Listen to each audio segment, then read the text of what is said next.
Our realities are never as cool as our fantasy. It's that simple. And when a predator acts out on their fantasies, they always seem to walk away disappointed.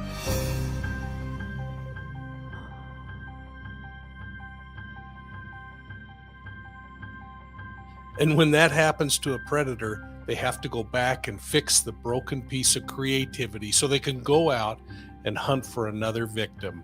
And then this cycle repeats itself over and over again. And that's our topic for today.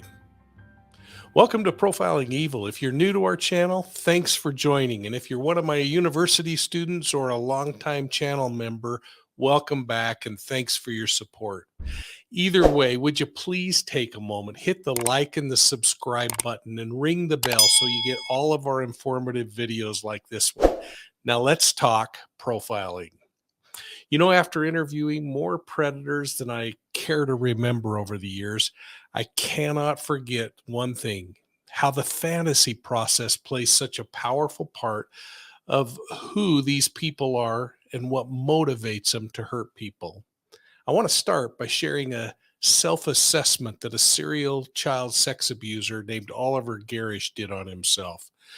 This predator sexually assaulted more than 500 children over a 35-year period of time before he was captured. Now, he would eventually die in prison, and that's a good thing. Yet his legacy of crime continues to haunt his victims even today. You know, I spent years interviewing and coming to understand this predator. I want you to take a moment, listen to a recording I did of him while he was talking to a group of investigators. Well, I'm talking about deviant behaviors. I want to go over this table that I've done with him. Mike's got this, and I'm sure if you'd talk to him, if you're interested in it, he can probably bang you off a copy. Amounts of time we spend in these various deviant behaviors for the day and a week. Well, I kind of a stickler for perfection. I took it all the way out for 24 years because I wanted to see how bad I'd been doing. Pornography, 1 hour a day, 8,064 hours in 24 years. That's a lot of negativity to be pumping into your head. Fantasizing about sexual acts with children, 5 hours a day, continuing on through life. That's 40,320 hours. Cruising, planning the actual assault, 1 hour a day, versus 8,064. Cruising, looking for a victim, 1 hour, another 8,064. Acting out, the act itself, if it took an hour, it usually didn't. It usually only ran about 5 minutes. I used an hour anyway. The total of all this deviant behavior is 126,540 hours. Okay, working off of that, in 24 years is 210,240 hours.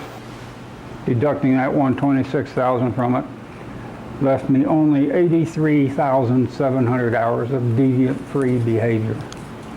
That's how deeply I was into the stuff I was doing. Yeah, back in the 1970s, the FBI's Behavioral Science Unit concluded that serial killers are kind of pre-programming themselves in childhood to become murderers through a progressively intensifying loop of fantasy. The Bureau defined fantasy as that elaborate mental thought with great preoccupation that was anchored in daydreaming.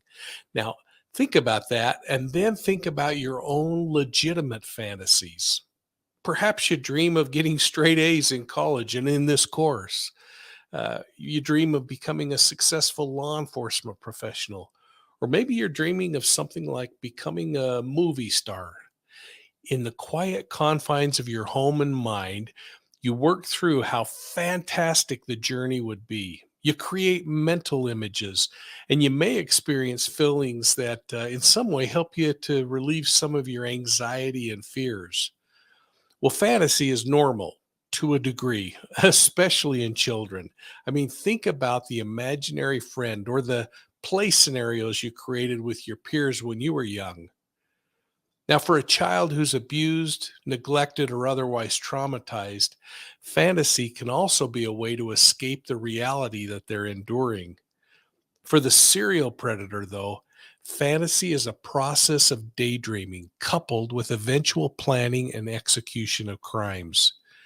You see, fantasy is never enough, and the predator who dwells on their fantasies will eventually feel the need to act out all of these imaginations.